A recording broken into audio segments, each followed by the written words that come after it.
Welcome to the Catholic Culture Podcast. I'm Thomas V. Miras.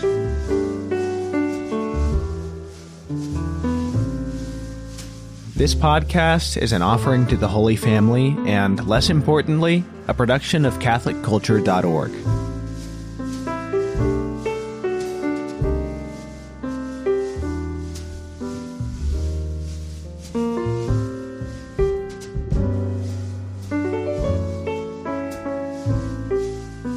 Hey everybody, welcome back to the Catholic Culture Podcast. I hope everyone had a wonderful Christmas and New Year's. I'd like to talk in this episode about a really interesting Catholic event that happened at Princeton University back on December 12th when they were having their Art of Being Human festival, which is, as far as I know, otherwise a secular event. But some friends of mine managed to put on this very Catholic part of the festival, which Princeton funded. And that's one of the things that I'd like to talk to them about is how did they manage to put this on in a secular environment and in fact have the secular institution fund the event. This happened back on, as I mentioned, December 12th, and it was the feast of Our Lady of Guadalupe, which will play into things a little bit. But the event itself was, well, really a series of events dedicated to Saint Cecilia with a sort of overarching theme of how a number of different art forms, namely painting, poetry, and music, can inform each other and stir us to wonder and lead us to the contemplation of the divine. The event took place in the Princeton University Art Museum, which is an incredible museum. And because there's kind of a visual component to the event, I would highly recommend that you, during or after listening to this episode, check out the show notes page. This is episode 60, and you can check out the show notes at catholicculture.org/catholicpod, because there I will put a bunch of images from the event, including some of the paintings by Andrew de Sa, which are discussed in this episode, among other resources. One of the people running the event was a former guest on this podcast, Andrew de Sa, a painter who I had on to talk about the American Catholic painter Carl Schmitt. This episode actually has two segments, and Andrew is the common thread between those two. So in the first part, we'll be talking about this event at Princeton. In the second, shorter segment, at the end of the episode, it'll be a conversation between me, Andrew de Sa, and James Matthew Wilson, who I've talked to in previous and upcoming episodes of this podcast. Andrew and James will be telling me about a really interesting occurrence which kind of fits into the overall theme of this episode of the art forms reinforcing each other, which is that Andrew had painted a painting that James saw, which inspired a line in one of James's poems, which then inspired another painting by Andrew, without Andrew having known at the time that that line which inspired him was inspired by one of his earlier paintings. So that's a really fun conversation that I recommend that you stick around for later in the episode. Also, before I continue, just a quick technical note. You may notice that in this episode, the sound of my voice changes a little bit throughout the episode, and I apologize for that. I have been having some issues with the app I use to record interviews, and I've now switched to a new one since recording the bulk of this episode. But in this episode and one other that'll come out later this month, the audio quality on my voice will just be slightly less than it normally would be. So please bear with me on that and temporarily. So without further ado, let me introduce our guests. By the way, I should mention I'm here with James Majewski. Hello, James. Hello, Thomas. James has been helping me with my events coverage on the podcast. He's also the host of Catholic Culture audiobooks. The principal architect of this event was Joe Perez-Benzo. Welcome. Thanks. Andrew de Sa, who I mentioned. Welcome to the show, Andrew. Thank you for having us, Thomas. And Emily de Sa. Emily is a classical singer, and she is Andrew's wife as of recently. Welcome, Emily. Thank you. Thanks for having me. Jose, could you just give us a sort of breakdown of both the origin of this event and what the event comprised? Yeah. So Being Human Festival's aim is to present research in the humanities in a non-academic way to sort of popular audience. And in Princeton, at least, the focus was to integrate not only sort of undergraduates and any faculty that might be interested, but also community members from Princeton and the wider community. And as it happened, we got people coming from Philly, from New York, from DC. So it had significant appeal, which I was very happy to see.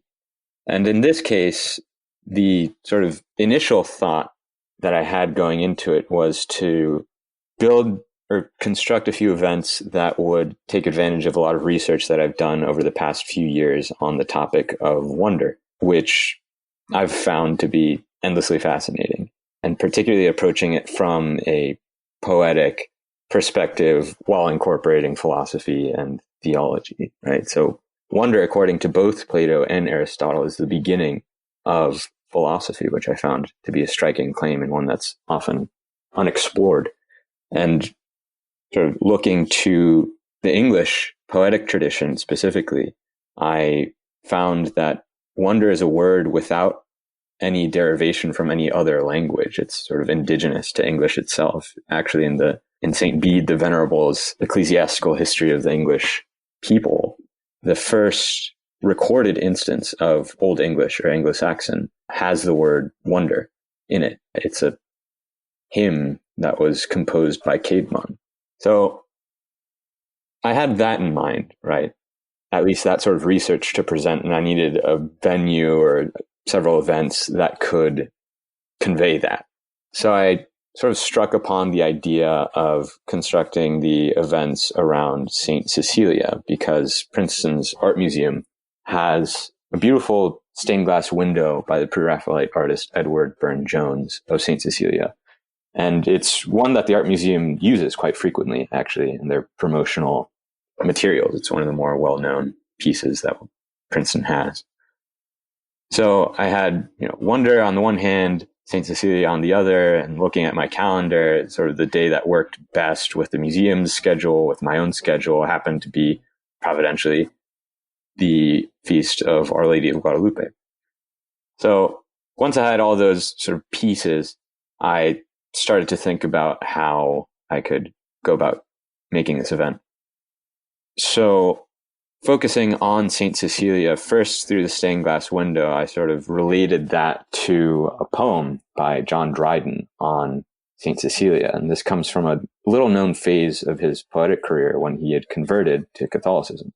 And the specific poem that I had in mind, Alexander's Feast, was one of the last, if not the last poem that he composed in his career, and the one that he considered the greatest.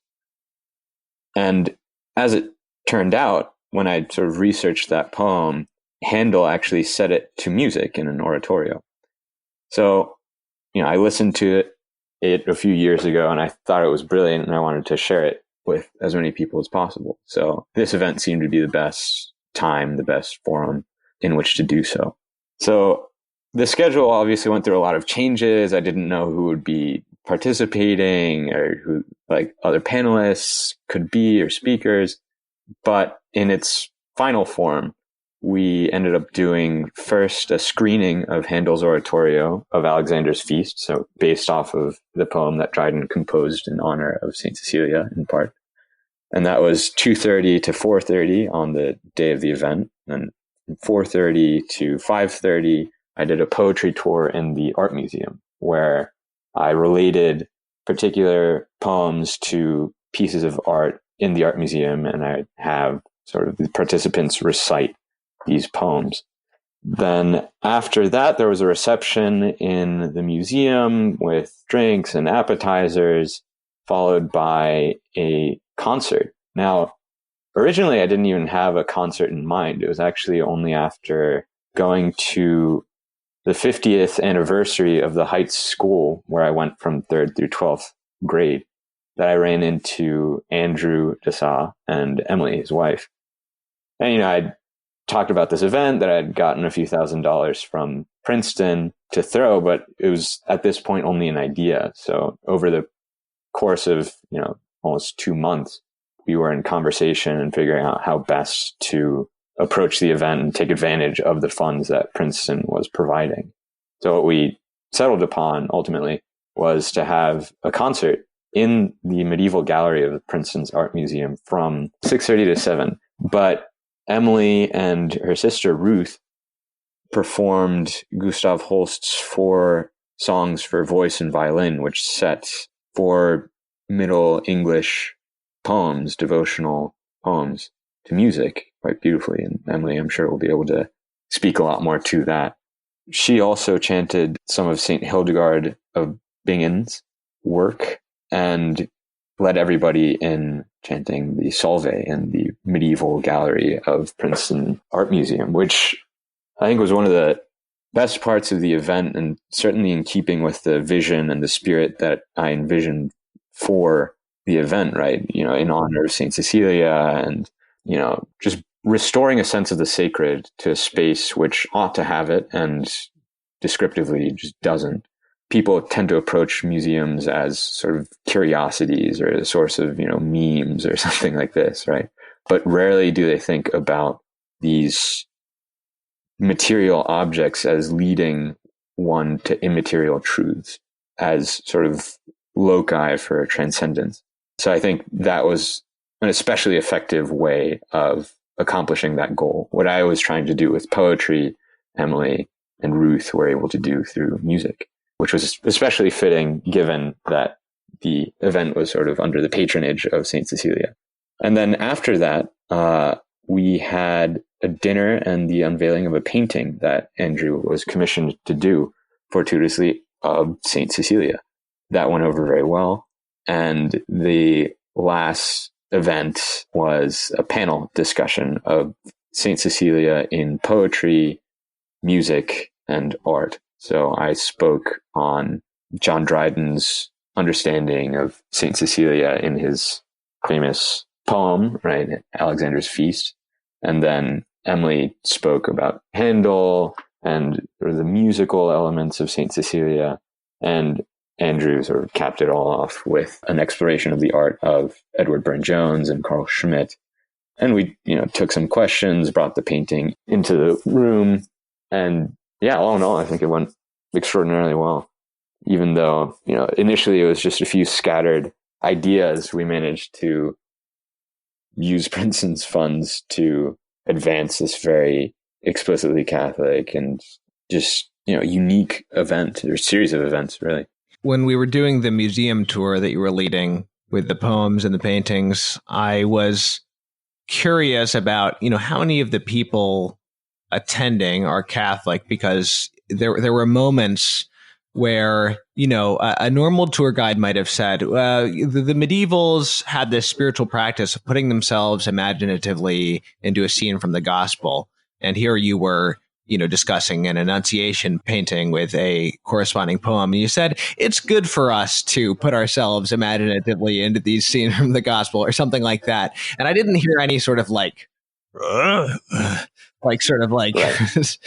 grumbles of disapproval and startlement and discomfort. So I was like, are these people Catholic? And then when everybody sang the Salve, I saw it seemed like a lot of the people were singing. So since the event happened, have you gotten a better sense of the demographics of the event? Yeah, so a lot of the people I knew, some of whom were Catholic, some of whom were Protestant, and then I would venture to guess that most of the people who came from the town proper, some development officers or just patrons of the museum, weren't Catholic.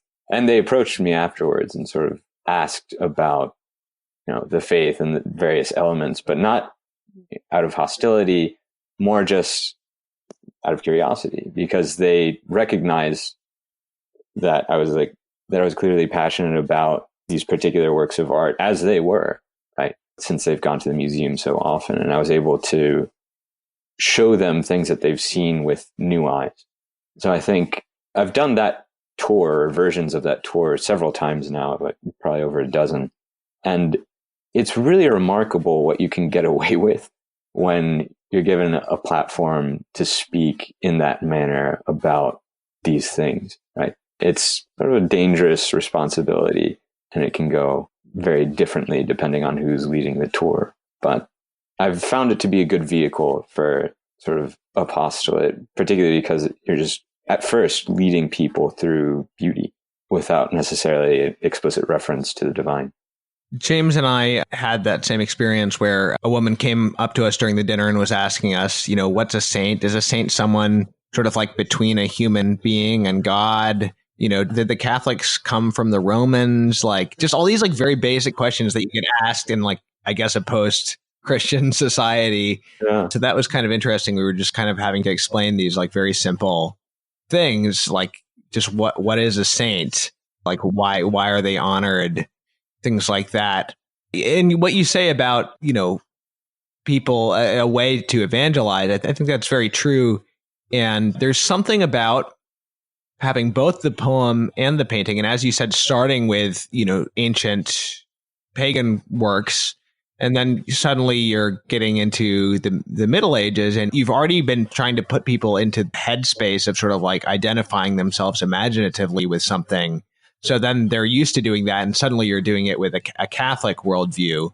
And also you've got the poem and the painting. So any attention that might have wandered, like if you were just looking at a painting, your attention might wander. And if you were just listening to a poem, your attention might wander. But in this case, if your attention wanders from the painting, it's wandering to the poem and vice versa. So you're being like fully engaged, and it kind of takes I can imagine that it might take your defenses down to a certain extent. I think that's absolutely right. I've done this tour for high schoolers, for instance, and it's really amazing how short attention spans can be. If you've ever interacted with a room full of teenage boys or girls, you'll very quickly find that that's the case. But even so, I didn't actually have to resort to sort of confiscating phones or, just telling them explicitly and immediately to be quiet, right? As soon as I started reciting a poem, people would just listen.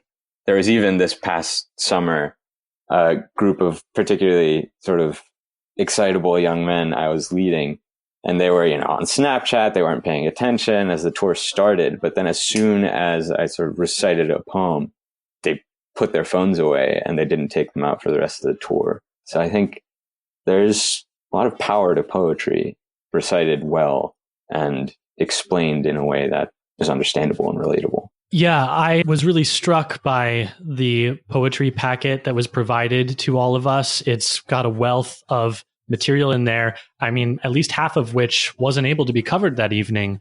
So for me and my wife, my wife unfortunately was not able to attend the event, but I brought this packet home and she and I have been spending time with it.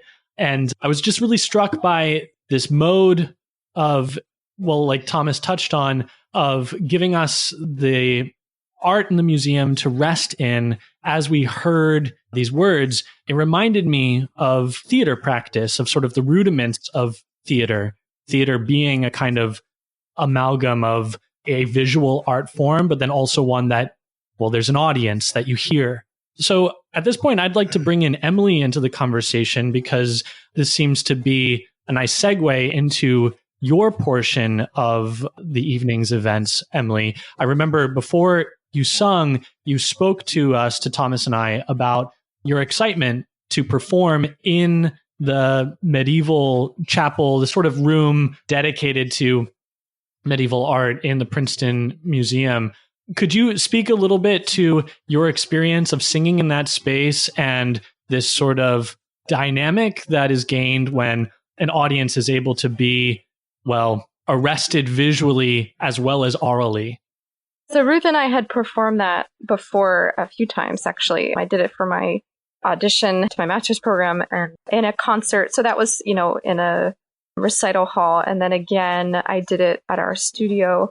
But that particular space just made the piece come alive in a way that I had never experienced before. But it made sense because I was surrounded by medieval artwork visually, as you said. And the text is a devotional medieval poem. And so it was just very easy to imagine this medieval mindset of, being in it. I kept calling it a chapel because it really felt like a chapel. It was all religious, sacred art, lots of Virgin Marys and crucifixes and bloody saints, as the Middle Ages love to represent. So the space was just really inspiring as a sacred space, and also, visually to have the help of the artwork around me as I sang the devotional text, and the acoustics were also fantastic. So the combination of those three made it just very inspiring for us to perform in there. Yeah, if I could ask Andrew also, because Andrew also had a sort of portion of this evening that was somehow performance-based in addition to being a visual experience. So there was an unveiling of your painting, Andrew, and I'd never been to a unveiling of a painting before. And I have to say it was a different experience for me to see something, but also to have it sort of the moment imbued with this significance in time, that this was the unveiling. You had remarked, in fact, that the paint was still drying.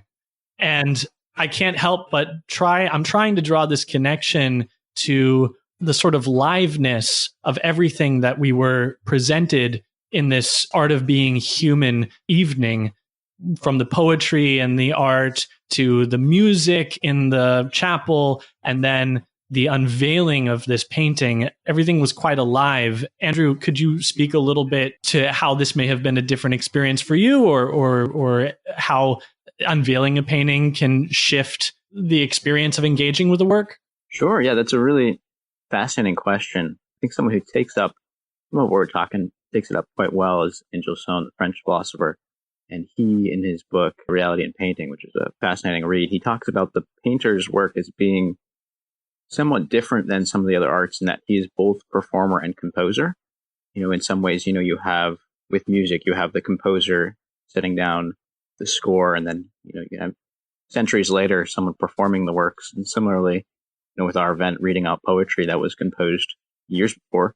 So the painter in himself, he both composes, he both kind of creates the idea, but he's also the performer. And in that way, he brings his work to life. And it's interesting because it all happens for me in the studio, be kind of isolating, and that's just the way it is. And so kind of bringing that performative side in the context of this event was really different for me. And it was really interesting to dialogue with the audience and to kind of help the piece, kind of unpack the piece a little bit with the audience. And so that was kind of a new experience for me, kind of on the performing end, whereas I'm usually, again, alone in the studio working, and then my works have to perform by themselves. That's great. Yeah. Jose, I want to take it back really quickly to this form that you employed in the museum tour. You said that its sort of origin was in an experience that you had reading the classics it was a Latin intensive, is that correct? Reading Latin classics in the places in which they were composed. Can you speak a little bit about that? Yeah, absolutely.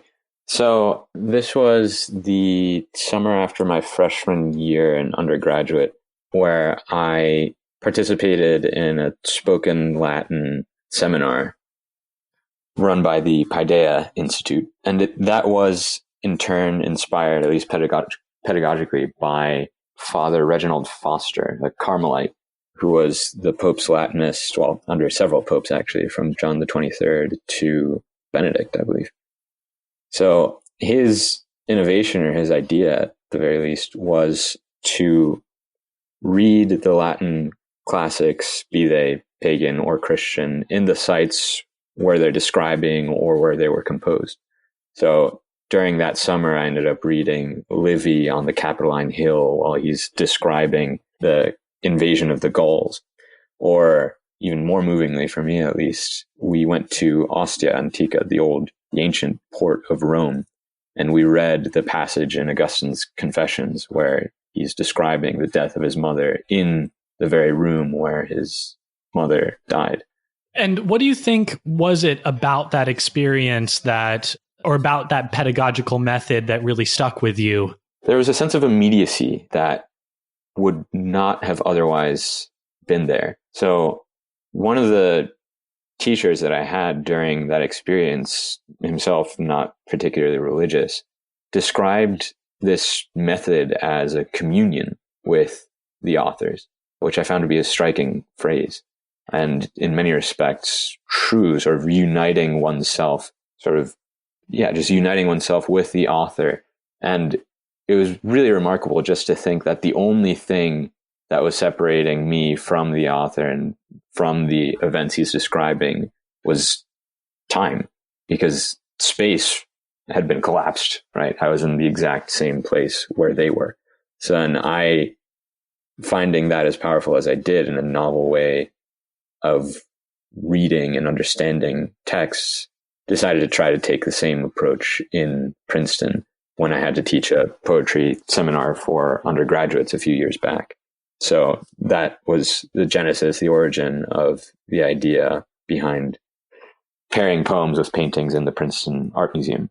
It occurs to me that often when we sort of isolate works of art in a gallery or in a museum even, they don't really have that immediacy or that sort of organicness. In fact, I don't know who it was that said something similar to this. It may have been Chesterton or Meriton or Gilson, for that matter, any number of artistic Christian commentators. It was something like statues belong on buildings or in the realm of architecture more so than in a gallery space, that they live more there. And this was, I think, for me, the biggest takeaway of this evening was in all of these forms that were represented, St. Cecilia in poetry, music, and art, there was this immediacy that was lent to everything that happened. That, I mean, I could have, you sort of jokingly described it as a night in the museum at the outset, but honestly, I could have done a night if this was going to be the program. Right. Yeah, it does put you more at one with the context. I mean, you've touched on this already. The initial context of the composition of the piece. It's like with the poem, you're sort of almost bringing the church to the statue or whatever, wherever it might have originally been placed. You're sort of immersing yourself in that environment. Right. And I think this is also sort of something that happens with the Catholic cultural deposit that is left to us today, is that it's separated from its heart. Emily, I love that you were describing that room as a chapel sort of insistently. It's not a chapel, of course. It's a room in a museum. And yet it became such when you brought these medieval hymns and chants into that space. And Jose, you were right to point out, sort of the most affecting moment of the evening was when we all sang the Salve Regina together. And I was just blown away. I couldn't believe that here I was at this, Princeton event with a mixed congregation, so to speak, and we're all chanting the Salve Regina in this space. Emily, was that something that you had expected that you would be doing that evening? Chanting the Salve, you mean? Yeah, the Salve, but also perhaps because you also shared some Hildegard von Bingen that was not part of the program initially. That seemed like a sort of spontaneous move on your part. Right. Yes and no. Yeah, as performers, it was somewhat spontaneous. We weren't quite sure if I was going to do it or not, but it seemed to work with the moment. The Salve was actually my husband's idea, Andrew. He was really gung-ho about it, and I said, no, it's not going to work. I don't know about that, but it did, and it was a great moment, so I'm really happy we did it. And actually, the Holst songs, I don't know if you remember when I introduced them at first, were composed by Holst when he was sitting in a church, inspired by someone improvising on chant. So I thought it would be really cool to have Hildegard, and then also the Salve right after it, just to kind of bring them all together. Joe, how'd you even get your foot in the door with Princeton to put on this event? So a few months ago, a friend of mine, Ruby Shao, who's working for Princeton's Humanities Council, reached out to me and probably a dozen other Catholics in the Princeton area, either alumni or associated in some way with Princeton. And she told us about this opportunity called the Being Human Festival, which she was coordinating on Princeton's behalf. And the Being Human Festival was started initially in the University of London system, and Princeton somehow became the American co-sponsor of the event. And as a result, they were giving out grants, $500 to $3,500 to anybody who was willing to run an event that related to the theme of the Being Human Festival for the year, which was Discoveries and Secrets this year. So I applied, not really thinking that I would get it. I had sort of completely forgotten about it and actually applied the day of the deadline. But it turned out very well. And Ruby, obviously having a lot of pull in the Humanities Council, was pretty receptive to whatever I would suggest, especially because we became friends our senior year. We were both at Princeton, and she was Protestant then, and we ended up talking quite a bit, and she converted to Catholicism a few months later in the course of various conversations with me and a lot of friends of mine. So she was obviously more than willing and quite happy to facilitate an event as explicitly Catholic in many ways as this one was. Did you find that as you were putting this event together, did you find any kind of resistance as the people you were dealing with sort of realized that this was going to be a pretty Catholic event? There was one person in the museum in particular, served some bureaucratic function, who was not as receptive as she could have been. But I think, after realizing, we met up in person, I sort of tried to the extent that I could to at least communicate the vision and sort of just reassure her that, I was genuinely attached and fond of the museum and had been there for years, sort of. And at the end of the day, I think we certainly don't see eye to eye, but we were able to work together to bring the event about. So I'm certainly appreciative of that. But yeah, I don't think she is going to cross the threshold of any churches anytime soon, but who knows, maybe in time. Part of the reason I wanted to talk on the podcast about this event is I wanted to try to maybe get a couple of practical takeaways for other people doing this kind of thing. And the first, so there's two questions I'll ask you. And the first one is, from your experience of working with this bureaucracy and in this secular institution, can you offer any advice for other people who might want to try to do something like this in hostile territory? Does it really just come down to the fact that you were already closely associated with the institution? Yes. I mean, I certainly wouldn't want to characterize Princeton as such as hostile territory, right? It's very much the exception to have somebody who will just, in principle or out of animus, oppose religious functions, right? But that said, it's very easy to cloak one's opinions and views and sort of procedural bureaucratic language in, trying to hinder an event. So the way in which I've gone about it has changed multiple times during the years, just because I've been exposed to Princeton and been part of Princeton's community for so long. So initially I was coming from, an all Catholic background, all of my immediate family are practicing Catholics, and I went to a Catholic school from 3rd to 12th grade, and going to Princeton was a bit of a culture shock. And it was while I was there that I realized that in many cases, it isn't really out of anger or animus that people disagree with the church. It's often just ignorance. Just people have been poorly catechized or simply haven't been exposed to the church in any real way. So I very quickly learned that, through befriending these people first, just in human terms, you're in a great position to just speak to them about the faith later on. So that's sort of the first approach that I would urge, is just the way of friendship, right? And doing so on the basis of real agreements and solid common ground, right? I don't think that, liking the same type of music is necessarily going to be the basis of a friendship, or enjoying the same types of movies or these things, right? They can contribute and they can help, but ultimately, friendship, if it's to be real and lasting and firm, is based off of the dispositions of the friends or potential friends involved, right? Which is another way of saying that friendship of virtue is the highest and only real form of friendship, right? So that's what ought to be cultivated. And it doesn't need to be in explicitly religious terms. And then in terms of working with bureaucracy, it helps to have somebody on the inside who's helping you out.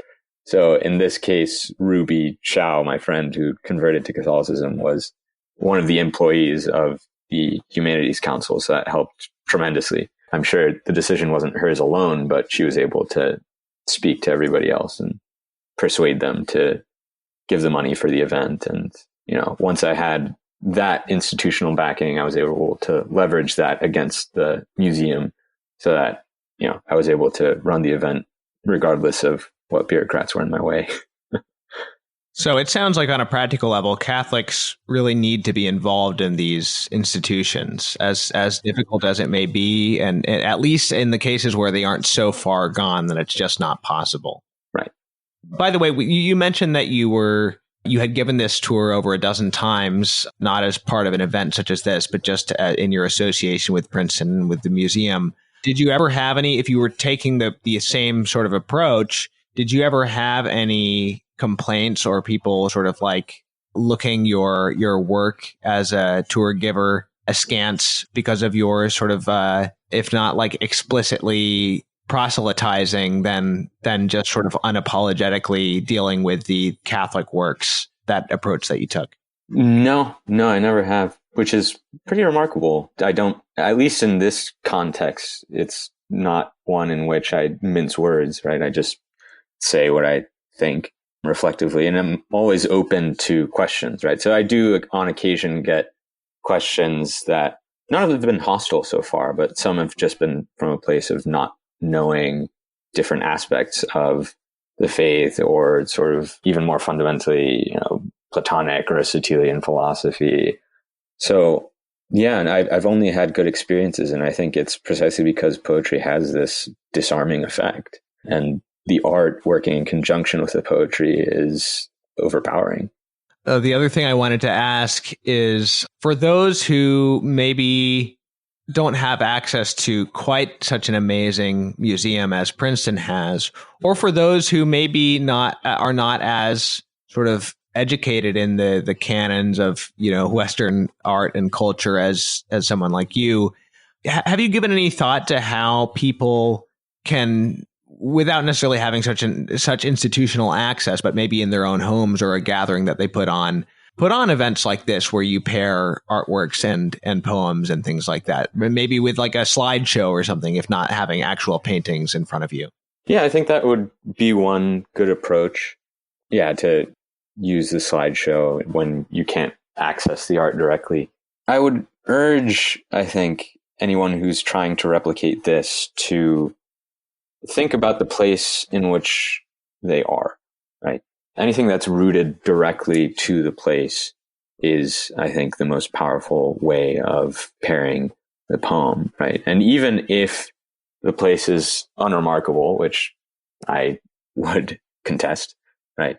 You can always make sort of thematic compilations of poetry or find them, right? So Henry Wadsworth Longfellow actually composed or anthologized a series of poems called Poems of Place, or Poems of Places, where he took every continent, many countries in the world, and just listed poems that were written about it or related to that place in some way.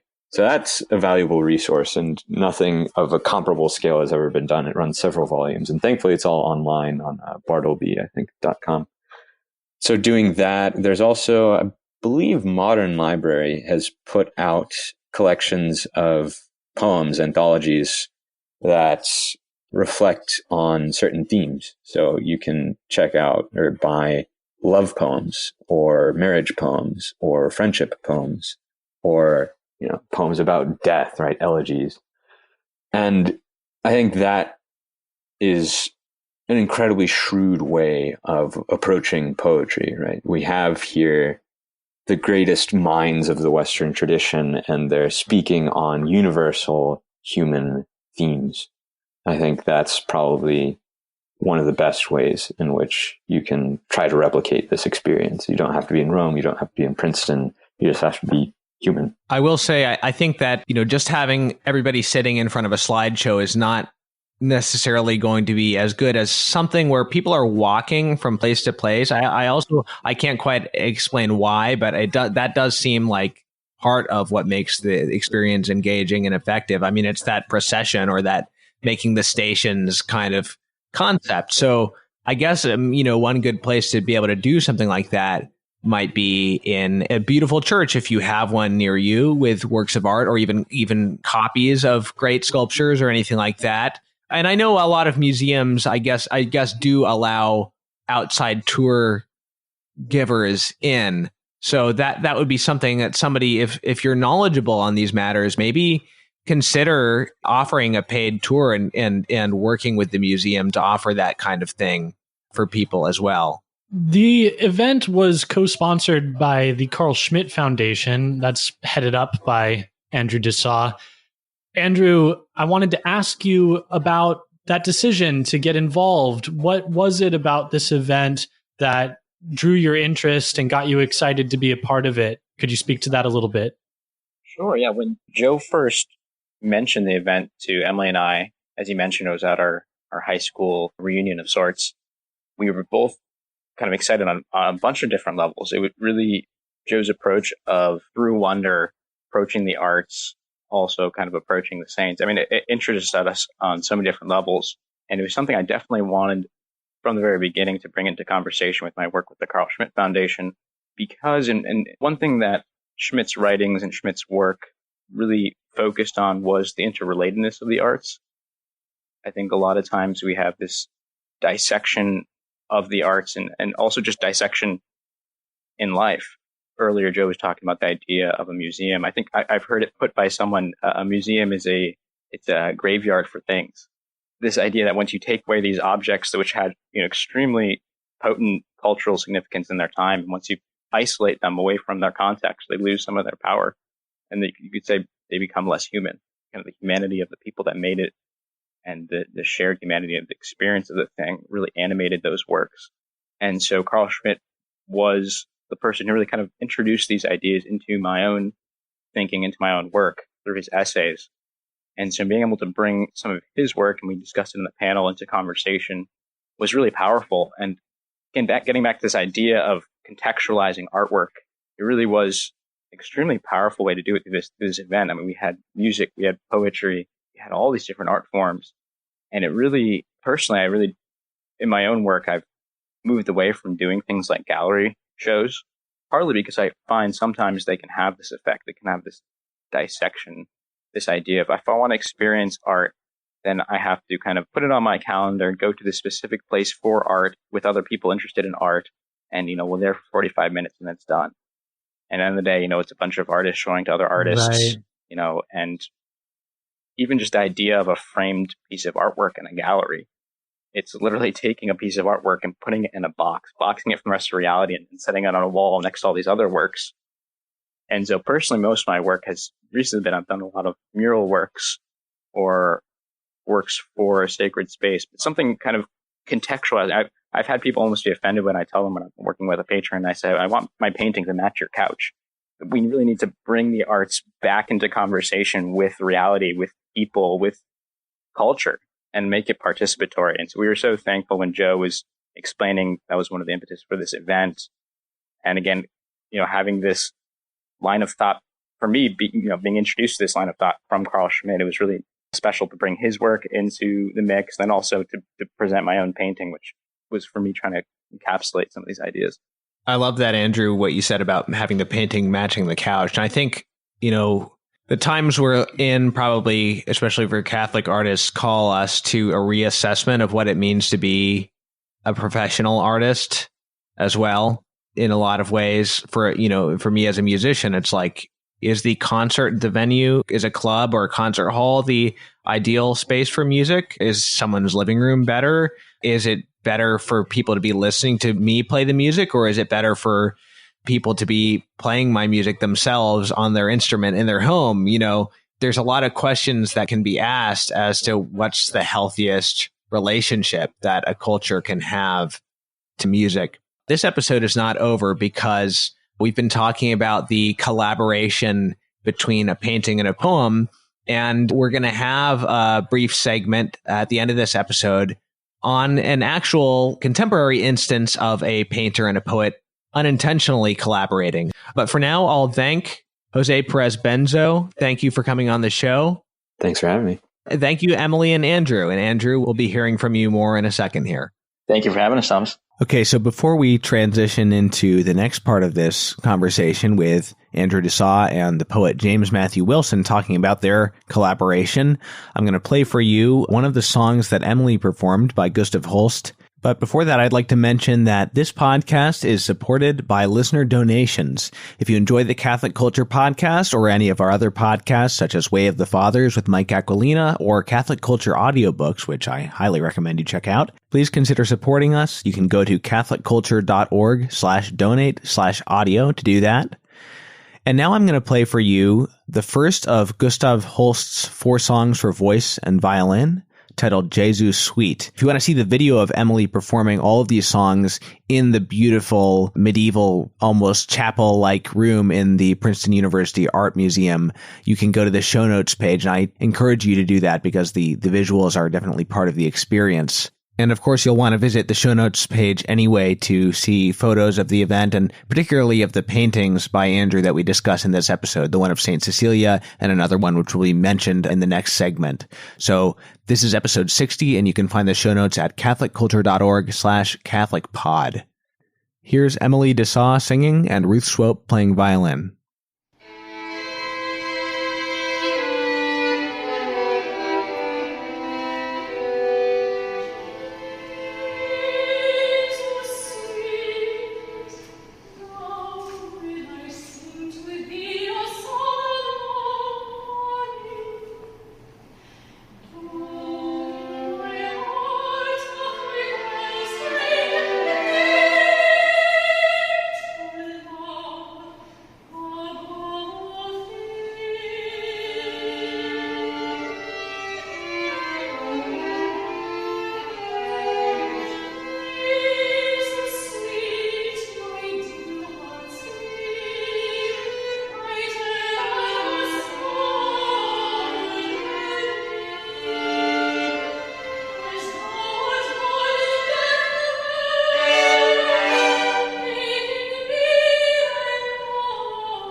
Okay, so we're back for the final segment of this episode. I've got Andrew de Sa with me still, and we're also joined by James Matthew Wilson. Welcome back, James. Hey, thanks very much, Tom.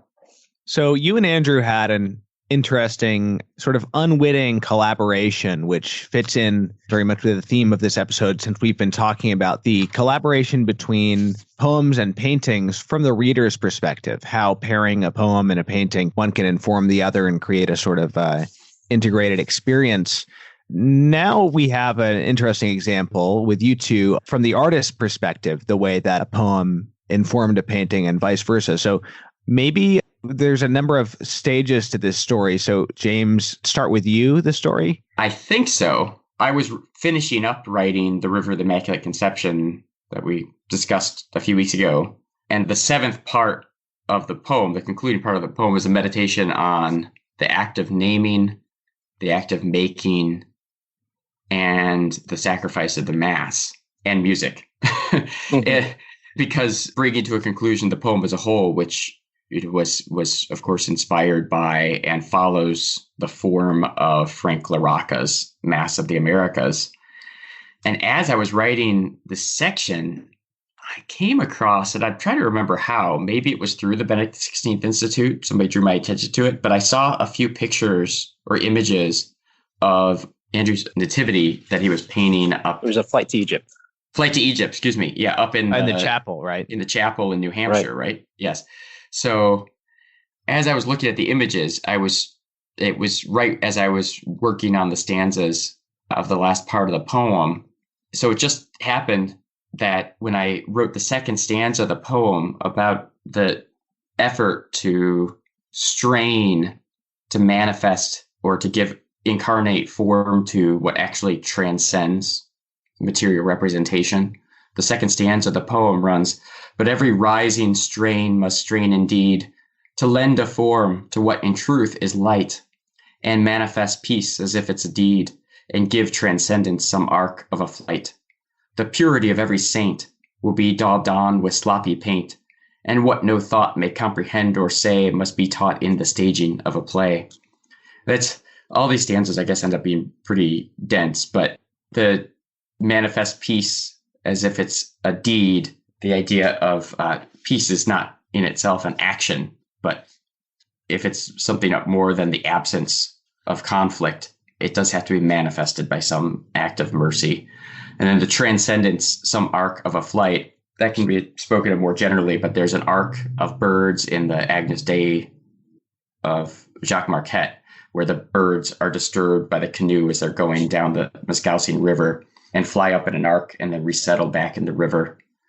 But then in a reference to the tilma of Our Lady of Guadalupe, which is painted, but, contrary to certain politicians' questions, painted by God, not by any person, but the purity of every saint will be daubed on with sloppy paint. The sense that sacred art always has this feeling of not imperfection, but of the human about it. Mm-hmm. That's what I was trying to capture with sloppy, not incompetence. And then finally, "and what no thought may comprehend or say must be taught in the staging of a play," is a reference back to something that doesn't come into my Marquette poem, but is part of the history of his relationship with the Indians. The Jesuits, and I think Marquette in particular, would stage plays to instruct the Indians in the gospel. But when I wrote those two lines, "the purity of every saint will be daubed on with sloppy paint," the explicit occasion was the tilma of Juan Diego of Our Lady of Guadalupe. But I had these images, these photographs that had been taken of Andrew painting in the chapel in my mind. And so then was it just a few weeks ago, Andrew was reading the River of the Immaculate Conception and quoted those lines. And when I saw him quoted online, I had to send him a note and say, you're sort of in those lines. It was such a fun moment. I was to kind of pick up the story from my end. So I was, a few weeks ago walking to the studio, and I'm very blessed to have a beautiful commute. There's a path that kind of winds along a river through the woods to my painting studio. And that morning I was reading the River of the Immaculate Conception. I think I picked it up quite early in that morning, and I just couldn't put it down. So I was walking to the studio holding the books to my face. And as I was walking through the path along the river, I came to that stanza, which James just read. And that it just hit me really hard in that particular moment. I was just heading into the studio, and I was working on this painting of Saint Cecilia. And I was at a difficult part in the painting. And I really was feeling like, the painting was feeling particularly sloppy. And I think artists probably across genres can understand, there's hills and valleys in your creative process. And sometimes it's hard to see, what to do next. You're kind of feeling, looking for guidance. And so when I read that line, "the purity of every saint will be daubed on with sloppy paint," something about that paradox, I think James hit on so well, that actually that struggle, that paradox, that incompleteness of the artist, kind of the hands of the artist, something about that friction actually, creates this idea of purity, and that in artistic creation, there's more than us being involved, and we are being, we are using our hands, we're also being used to bring about something higher. And so when I kind of posted that, as I walked in the studio, it was such an inspirational line when I'm working on the Saint Cecilia painting, and then to realize kind of this cyclical inspiration that, my piece was somehow, part of that line being written. And then, now this line was coming back into my work. I just thought it was a fantastic image, and I was so thankful for that poem. What did you both think? I mean, when that all sort of became clear in retrospect, what did you make of that? Well, on my end, it was gratifying for a few reasons, but one of them is that when I'm writing, I try to make the language as dense as possible. And I don't mean syntactically. I mean, when I'm writing a sentence, I'll try to hold open in my mind all the possible sort of layers of association or connotation that might come through in the language. An example would be just from another poem I wrote. I won't go into any details about it, but in the lines, I wanted to convey at a sort of subconscious or half-conscious level the hostility of the character to the people he's talking about, even though nothing he literally says is there. And so I just kind of held open the door of my own visceral reaction against a certain kind of person and let it sort of slightly pick the language in subtle ways. So here's a sort of happier instance where where I was keeping myself open to an image that had no direct connection to the poem I was writing, and yet it still found its way into the poem. And so that, clearly not purposefully, but that Andrew sort of accidentally picked up on that subcutaneous connotation was really interesting. I like that phrase, keeping things open. I think that's actually part of the St. Cecilia event. We had the unveiling, and people kind of in the Q&A started to engage with the painting, and they started asking questions like, were you inspired by this? Was this something you were trying to do? And I love those kind of questions. And it's very humbling to me personally, because so many times, almost most of the times, someone will point something out and I'll be like, wow, that's a great point. I never realized it. And I think that's something that people often don't think about with artistic creativity. I think sometimes there's such a bent towards kind of the artist as someone directing the viewer in a highly controlled way towards some sort of premise. Mm-hmm. But when James is talking about keeping things open, about really, life has a rhyme scheme, and I'm just trying to direct the viewer to reality, and reality will instruct, versus me trying to instruct, which is a very limiting thing. Right. It's so gratifying to have viewers tell you things about your painting that you didn't realize. I think it really makes you feel small in a beautiful way. Well, I mean, I think that clearly in a case such as this, you can see the Holy Spirit working in a particularly concrete way, as the Holy Spirit is involved in artistic creation, obviously is responsible for it ultimately. But in this particular, context, or religious context, two Catholic artists writing about the attempt to convey something of the supernatural by, sort of means of material things, it kind of makes you aware that you're not in control of the process. I tend to think of this in relationship to literary criticism. That in the early 20th century, a lot of literary criticism was biographical or genetic, where it would just try to show the cause of a work of art in the life or life history of the author. And then at mid-century, with the rise of the new critics, they propose that's called the intentional fallacy, the thought that somehow the truth about a work of art is what's intended by it. And that was never fully satisfactory, because, in fact, intention is part of the meaning of a work. But what's interesting is that even the author or the painter or the composer doesn't have complete authority over what goes into the work, even though he's a vessel of it. That includes the less interesting, well, not necessarily less interesting, but more mundane things, the sort of the unconscious or the half-conscious ideas that we just happen to associate with something might work their way in. But then those are sort of hints to something that I think, Thomas, you and I were talking about a couple weeks ago, the way in which all art is what Plato said it was in the Phaedrus, that it's technique and craft and human. But what's singular about it, about the act of poiesis, is that all of that stuff that is proper to the artist is at the service of something that he first receives. And so he's only half the authority of his own work, because there's so much coming from elsewhere, and above all, as a gift from God. Yeah, it's fascinating to think about that, and you're right. There are two aspects of it. There's the and God is involved in both, but there's the what you would think of as more of a sort of a direct inspiration, but there's also the ways in which everything that you've experienced and everything that is in your imagination, even if you're not aware of it, affects your work. But it's also, I also think God is the one who's sort of like drawing those things forth too, the role that God plays in working in our memory and like in our deeper levels of consciousness. I think of, I love to hear in music, I love to play something and find that some totally unexpected influence was present, in something that I played or wrote from like perhaps a whole different genre than I'm thinking about. Or, in the case of Elliott Smith, and was more conscious in his part, I read an old interview with him where he said that his guitar style developed as a result of attempting to play flamenco and failing, which, nobody would ever realize. But I love the way those things sort of cross-pollinate in unexpected ways. I was just reading Jill Sohn's Painting and Reality last night, and he has a great line in there. He said, paintings, they're not only handmade, but they're man-made. And kind of the inherent intelligence of the whole body, comes into play with a work of art.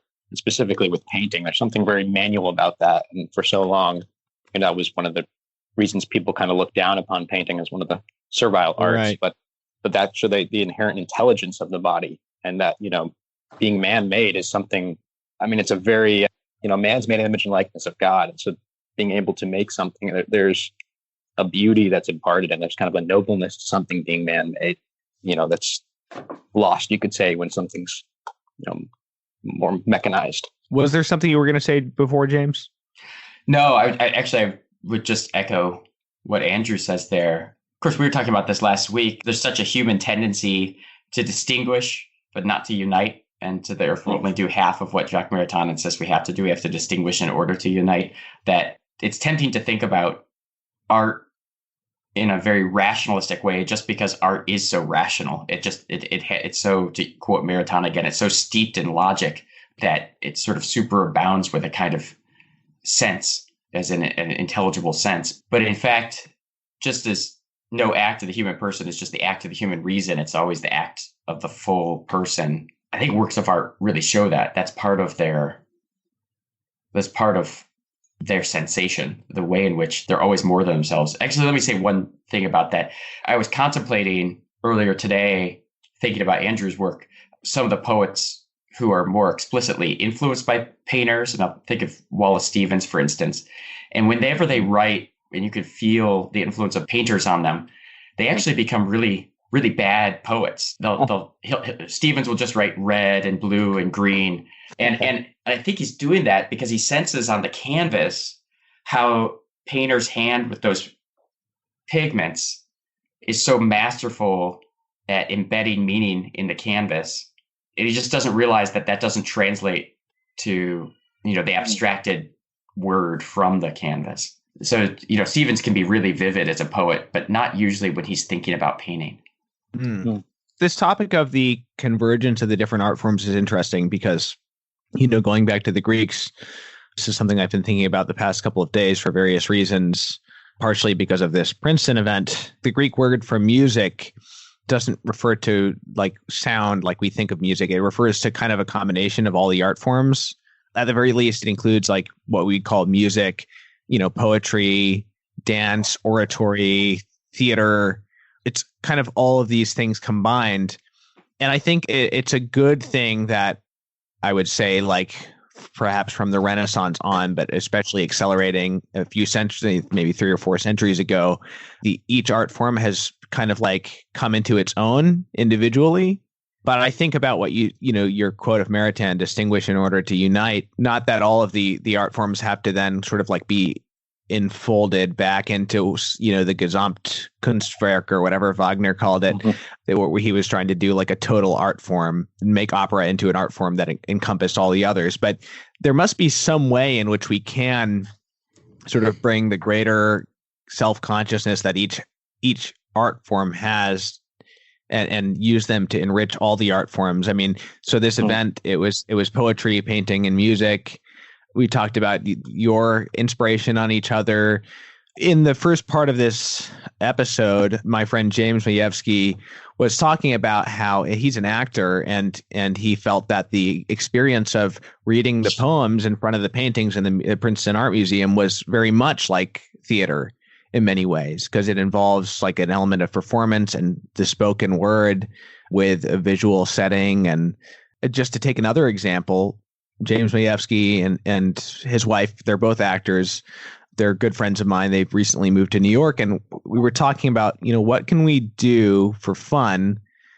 So I'm a musician, they're actors. What can we do for fun that will improve all of us as artists, even though we have different art forms?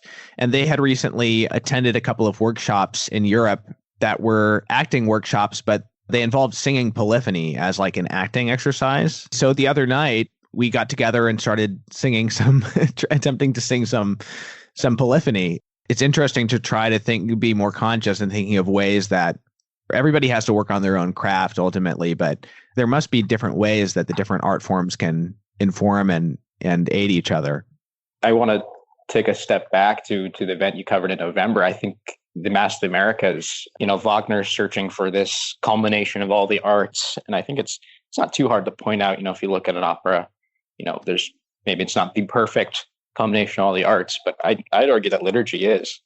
I think in the Mass of the Americas, that's exactly kind of what we saw in any beautiful Mass. You have fashion, you have music, you have the visual arts, you have dance, you have poetry. I mean, it's really all there. And I think, we're grappling, we're looking for this kind of culmination of arts, but it's been in existence and it's been the source for so many artists.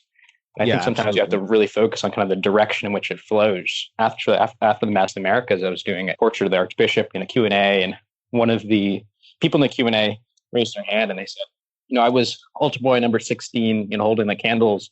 And when I was up on the altar, it felt almost like a stage. It was very cinematic. It was something about this thing that was going on. And I said, well, wait a second. I would actually argue that cinema is liturgical. That's right. The way that it flows. Right. And so kind of, one of the reasons I really thought Frank's work and, the Archbishop's work and that Mass kind of was a beautiful way to affect culture, kind of this trickling down effect. A few thoughts there. That's actually the argument of part 7 of the poem. It's just that if the reason that the Greeks called poetry is because it's this kind of making that where the gift of the muse is drawn together with the technique of the artist. And so the work of art is always more than itself because it's founded on a prior and divine gift. And then it strains to make manifest in concrete form, whether the form of words or some other form of making, what actually transcends it. The Mass is the archetype of that, or the fulfillment of that. It's a foretaste of heaven, and it's all we'll know on earth of what is absolute and unconditioned and eternal. And yet it's done entirely in terms of an all too human series of actions. Well, I think that's a great place to wrap up. Thank you guys for taking the time to discuss this fascinating occurrence with me. Thank you, Thomas. And thanks, James. Yeah, good to hear from you, Andrew.